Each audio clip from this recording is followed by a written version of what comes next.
Okay, we have the map of consciousness here. It's developed by David Hawkins.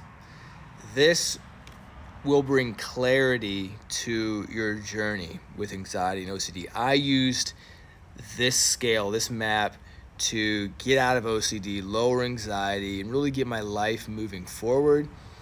And it'll work for you as well. So this was developed using muscle testing, and muscle testing uses the power and intelligence of your subconscious to determine sort of yes and no answers, or even like determine answers to like energetic frequencies, which is what David Hawkins did here with the scale. So he's got an energetic frequency level for each emotion. Now we know everything is energy. Everything has a frequency, every living thing. And this is our organs, our emotions, our thoughts, right? Are energetic.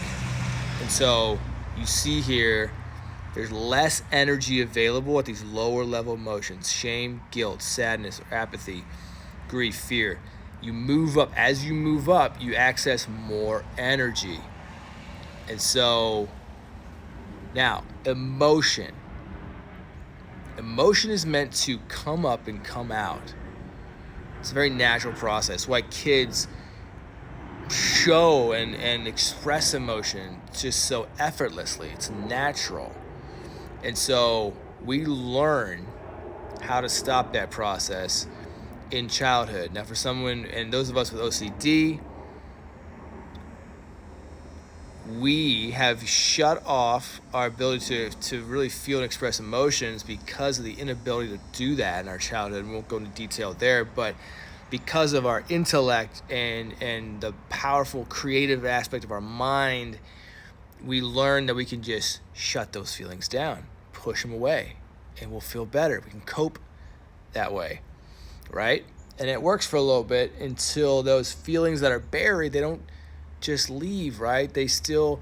We know that emotion triggers thought. Thoughts come from emotions, and so these emotions are still there, and we get the anxious thoughts, and we continue to do our strategy of compulsions, overthinking and ruminating, especially with the Puro, and this just pushes it down, pushes it more, and it keeps getting more and more, exhausts our system, and we get intrusive thoughts. That's sort of the flow. Now this map here, if you have OCD, intrusive thoughts, or rumination, you are right there in that orange spot. Fear. Okay? A lot of times we're afraid of guilt, and we're afraid of shame. That comes from our childhood and the beliefs we took on. We're afraid of those states. Now, we can also spend time in those consciousness states, which really lowers your energy available and really can get more serious for the person when you're in those states for too long. But generally, we will fight our way out of that and stick around fear probably level. But big thing to know here, if you want to move up from fear, what's the next level? Desire. Now, what do we normally do with desire, right?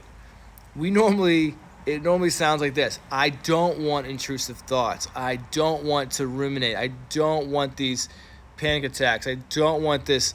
I don't. That kind of desire is going to keep you stuck because you're giving your subconscious the goal or intention of just getting more and more of that. What you want to do is think about, if I did not have these intrusive thoughts, if I didn't have anxiety, fear, these thoughts, fear of guilt, fear of all this stuff, what would my life look like? Who would I be? What would I be doing? When you visualize and kind of build out that life, so to speak, that's going to activate desire, and it's going to increase the energy available to you. Okay? Now, as you do this, and results don't happen quickly, right? But you're going to experience anger because there's going to be actions that you need to take in your life that maybe you aren't able to take right away, and you don't have the energy available for that, the ability. That's where anger comes up. Anger comes up and gives that extra energy and allows you to take action on your life to improve your life. And then when you start getting accomplishments and you start feeling better about yourself, You develop pride, right? You sort of this, like, you almost feel like you got a leg up on your OCD and your anxiety, and you're bigger than it now. And you move up to courage, and you go even deeper into really going for it and going in all in on your life, and you just keep moving up, and you're feeling better and better as you go. This is the scale, and this is what I use with clients. This is what I use for myself. But yeah, map of consciousness. I'll be talking more about this in other videos. Hope it helps you out right now.